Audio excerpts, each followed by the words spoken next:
আসসালামু আলাইকুম এভরিওয়ান, কেমন আছেন সবাই? আশা করি সবাই ভালো আছেন। এই যে দেখুন, আমার খালাতো ভাই সজল ভাই কত সুন্দর মুরগির ফার্ম করেছে। তার এই বিশাল বড় বাড়িতে কিন্তু সে ফার্ম হাউসের মতো সব কিছুই করেছে। গাছপালা লাগিয়েছে, বিভিন্ন শাকসবজি, তারপরে হচ্ছে হাঁস মুরগি সব কিছুই কিন্তু লালন পালন করে।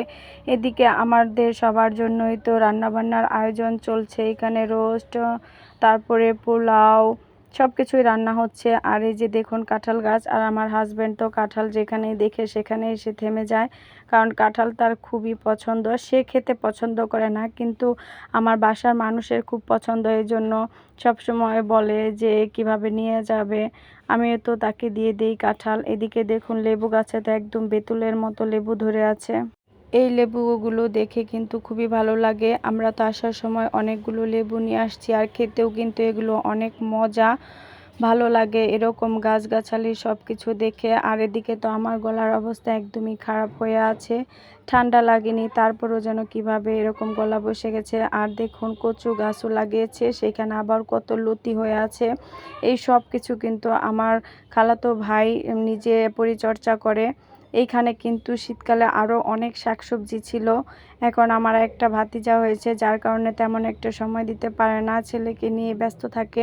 আর এই মালটাগুলো মাশাআল্লাহ অনেক সুন্দর হয়েছে। এদিকে ড্রাগন গাছ, অনেক প্রকারের ফলফলান্তির গাছ আছে। খুবই ভালো লাগে এরকম গাছগাছালি দেখলে। বিশাল বড় একটা এরিয়া নিয়ে এরকম শাকসবজি ফল টলের বাগান করেছে। আর এই আখগুলো কিন্তু খুবই সুস্বাদু। আর এদিকে থাই পাতারও অনেক গাছ আছে, আমরা তো কিছু নিয়ে আসছি আসার সময়। আর পুরা বাড়িটাই শুধু জবা ফুল আর জবা ফুল, অনেক রকমের জবা ফুল আছে। আমার ভাই বলল যে 8 প্রকারের জবা গাছ আছে এখানে। আর এখানে দেখুন এই মুরগিগুলো দেখে তো আমি পুরা ফিদা হয়ে গেছি, এত সুন্দর। এই 2টা মুরগির দাম হচ্ছে আপনার 25,000 টাকা। এগুলো ভাইয়া শখের বশে সব লালন পালন করে। তাদের একটা পেজও আছে, সেখানে এই মুরগিগুলোর বেচাকেনা করে। আর এই মুরগিগুলো কিন্তু খুবই সুন্দর।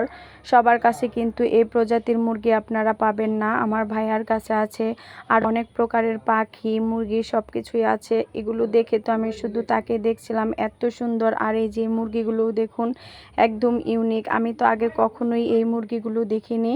আর আমার ভাইয়া কিন্তু অনেক পরিশ্রমী মানুষ, খুবই মানে শৌখিন মানুষ। সে কী পরিশ্রম যে করে এইগুলোর পিছনে, কোথাও যেতেও পারে না এই পশু পাখি গাছপালা এগুলোর জন্য। আসলে শখের উপরে মানুষের কোনো কিছুই নেই, এটাই বোঝা গেল।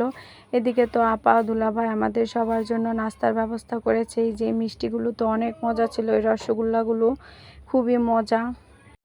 আমরা সবাই মিলে হালকা পাতলা নাস্তা টাস্তা করছিলাম।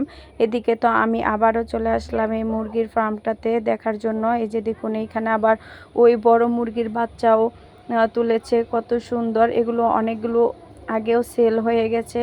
ওই 4টা মুরগির বাচ্চার দাম নাকি 6,000 টাকা। আমি তো শুনে পুরাই অবাক হয়ে গেছি। এগুলো হচ্ছে টাইগার কোয়েল পাখি, দেখতেও মাশাআল্লাহ অনেক সুন্দর। কত বাচ্চা ফুটিয়েছে দেখছেন। এরপর আবার আমার আরেক খালার সব মেয়ের জামাইরা চলে আসছে। এই যে আমাদের রসিক দুলাভাই, দেখুন তার হাঁটার স্টাইল। এই 2জন তো পুরা মাথায় রাখে। আপনারা তো বিয়ের সময় দেখেছেন যে কত আনন্দ ফুর্তি করে। এদিকে সব জামাইরা বসে আছে। আর ওই দিন তো অনেক গরম ছিল, কিন্তু সব ফ্যানের ব্যবস্থা করেছে। খুব সুন্দর আয়োজন করা হয়েছিল, একটা ফ্যামিলি গেট টুগেদার। অনেক বছর পরে আমরা মায়ের নানুর বাড়ি গেলাম। আমি তো সেই ছোটোবেলায় গিয়েছিলাম, এরপর আর যাওয়া হয়নি। এবার মনে হয় 7-8 বছর পরে আবার গেছি। আমি তো কিছুই চিনতে পারছিলাম না, সব কিছুই কেমন যেন নতুন নতুন লাগছিল। এদিকে আমাদের জন্য খাওয়ার ব্যবস্থা করেছে, দুপুর হয়ে গেছে, আমরা সবাই এখন খাওয়া দাওয়া করব।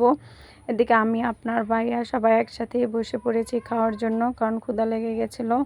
আর একটু গরমের জন্য তো ভালো লাগছিল না কোনো কিছুই, তবে সব কিছু মিলে খুব সুন্দর আয়োজন করা হয়েছে।